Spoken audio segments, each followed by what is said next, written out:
So hello everyone. তো আজকে তো হরগৌরী পূজা দেখার আজকে বহুত ভোরে উঠা ঠাকুরের নমস্কার করা, কারণ আজকে বহুত ধোয়া আছে না, তার লেগে সকালে জলদি জলদি উঠা গেছে গা।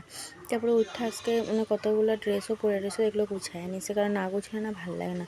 তারপর মশারিটা উঠামো, কারণ বহুত ধোয়া আছে দেখা, তো ড্রেসগুলো গুছাই নিয়েছি, তার লেগে মশারিটাও উঠাই নিতেছে, কারণ পরের দিকে না অসুবিধা হয়েছে দেখা। এর লিগে বেড কাপড়টা নিয়ে একবারে ধুয়ে আলাম, কারণ দেখো এগুলো সব ধুইতে নিয়ে যাবো।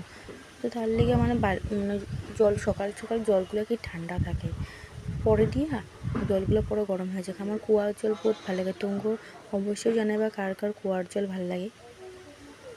তারপর এগুলো ধুয়ে নিতে, কারণ সাপটা গুলে নিচ্ছে, কারণ না ধুলে না বহুত সময় জলদি জলদি ধুয়ে দিলে শুকায় জায়গা, তার লিগা দেখছো ধুইয়া হন যাবো মেলতে, কারণ এখনও মেলটা দিলে পরে দিয়া জলদি জলদি শুকা যাবে। কারণ আজকে তো চড়ক পূজা তুমগো এখানেও হয় অবশ্যই, তো কমেন্টে জানাইবা তোমরা কোন কোন এখানে চড়ক পূজা হয়।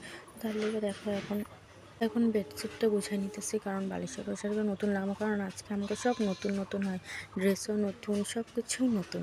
কারণ আজকে দিনটা আমরা চৈত্র সংক্রান্তি দেখা আজকে লেগে নতুন দেখো স্নান টান করে নিছি, করে এখন ঠাকুর ঘরে যাবো দেখা একটা ফটোও তুলে নিছি। কারণ দেখো তবে আজকে একটা নিয়ম আছে, আমাকে শত্রু কাটতে লাগে।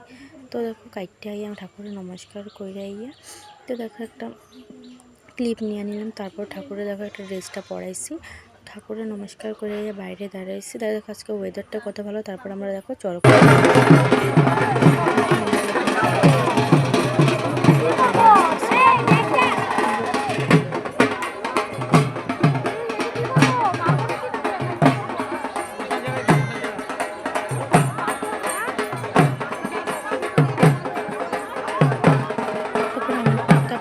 শীতলা পুজো আসলো, তো মন্দিরে গেছিলাম, প্রসাদ টসাদ খেয়েছি। তো আজকে ব্লগটা কেমন আছে